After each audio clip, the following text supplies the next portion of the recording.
Bonjour à tous. Alors, oui, c'est sur un coup de tête que je fais ce matin un vlog.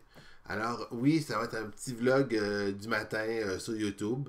Alors, probablement hier soir, j'ai fait une nouvelle vidéo sur Kevin Kaleidoscope. J'ai pas eu beaucoup de commentaires directement. Bon, certes, elle n'est pas assez connue. Elle vient juste d'être lancée depuis hier soir vers 22 heures. Je suis très heureux de la vidéo. Bon, directement, elle vient tout juste de débarquer. Ça va peut-être prendre un peu plus de temps avant qu'elle devienne un succès. En tout cas, je suis très fier de l'avoir lancée. C'est quand même une des vidéos que je voulais faire depuis quelques années. Et je suis enfin parvenu et je suis quand même heureux. Alors aujourd'hui, j'ai décidé de faire une vidéo un peu caméra devant vous, sans texte, sans raconter personne, parce que j'avais envie de vous parler de quelque chose qui m'intéressait depuis quelques temps. Euh, Ce matin, j'ai vu la bande-annonce de Uglies. Pas, ça n'a rien à voir avec les couches Huggies, là, mais Uglies, je parle bien du Uglies, donc qui veut dire LED en anglais. En gros, ben, c'est un film avec Joey King et c'est l'histoire de personnes qui sont moches puis qui deviennent des combattants pour une distraction futuriste dans une dystopie où tout le monde est laid pis tout ça. Puis j'aime pas l'adaptation. Je trouve que tout le monde est beau, tout est magnifique. Tout le monde est blanc, il n'y a pas de personne de couleur, il n'y a pas d'asiatique. Non, vraiment, il n'y a rien. C'est toujours la même chose. Il n'y a rien qui change. Même si c'est un livre qui est sorti il y a 2 ans avant, en 2005, je trouve ça poche. Non, vraiment, je me dis, il y a un problème dans les adaptations de livres que je trouve qui manque au Québec. C'est que vraiment, on n'est pas capable de réinventer quelque chose qui était supérieur il y a de nombreuses années, puis que là, on ressort des trucs qui n'ont absolument aucune originalité maintenant.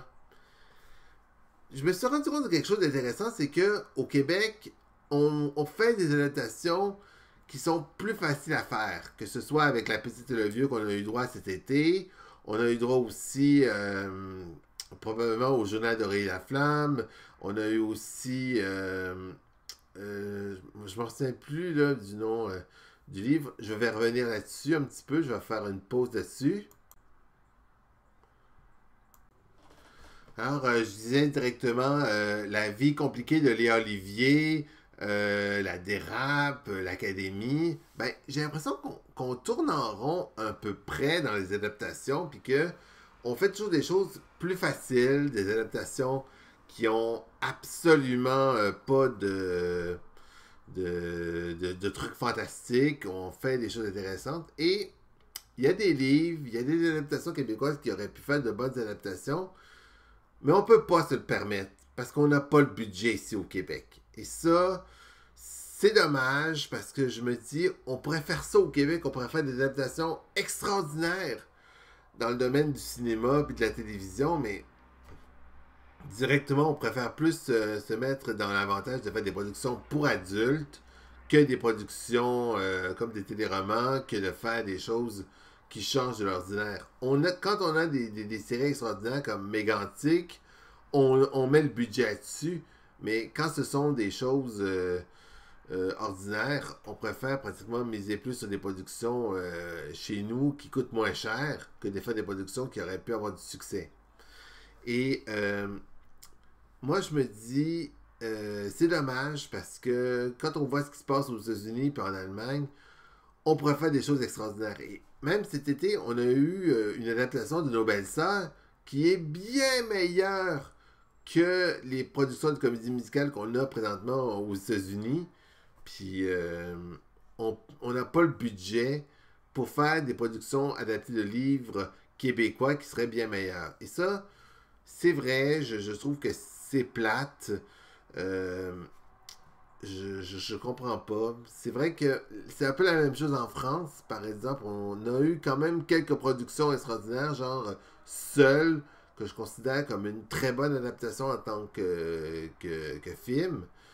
Mais franchement, c'est vrai que depuis de nombreuses années, on ne voit plus de grands classiques comme Mathusalem, La guerre des Tucs. Puis j'espérais voir, par exemple, des contes pour tous, voir de la nouveauté, parce que j'ai bien hâte de voir ce que va devenir Mademoiselle Bottine. Et j'aimerais voir d'autres livres sortir, d'autres adaptations d'histoires qui devraient sortir. J'aimerais ça que les contes pour tous relancent la création de nouvelles adaptations de livres pour le Québec, qu'on donne la chance à de nouveaux auteurs de créer de nouvelles histoires, parce que là, en ce moment, on tourne en rond, on n'a plus d'originalité, et ça, je trouve ça triste. J'ai quand même écrit quand même de nombreuses nouvelles destinées aux jeunes. J'ai même écrit une adaptation de La Reine des Neiges qui est sortie en 2009, soit bien avant la version 2013 de Disney. Euh, c'est quelque chose qui me perturbe. Puis je voulais vous en parler parce que ça me plaît pas. Alors certes, oui, vous essayez de me dire que je divague, j'ai pas grand chose à dire, mais je voulais vous en parler parce que vraiment, je trouve que les adaptations de livres qu'on voit à la télévision, ben, ont presque des histoires presque pareilles. Je pense par exemple à la saga de Karen Cass, Le Royaume, ou des adaptations de bouquins pour les adolescents. J'ai l'impression qu'on préfère aller sur des trucs plus faciles à faire que des choses que on ne fait plus aujourd'hui. Et ça, je trouve que de créer des choses nouvelles dans le thème du livre, ça me manque. Donc, oui, j'aimerais voir un peu plus d'œuvres québécoises sortir.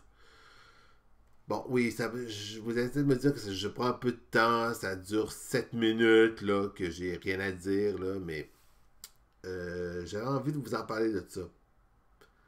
Je pense que littéralement, je pense que j'ai à peu près tout ce que j'ai dit, là. J'ai lancé tout ce que je voulais vous dire.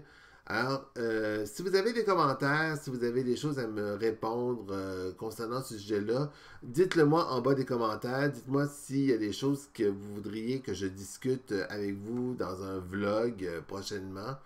Je vous remercie d'avoir été là, d'avoir regardé cette vidéo-là. C'est sûr que je ne ferai peut-être pas des vlogs constamment dans les prochaines années, mais au moins j'aurai au moins dit ce que j'aurais pensé devant vous. Je vous remercie de votre attention et je vous souhaite une bonne journée sur les ondes de YouTube. Merci. Au revoir.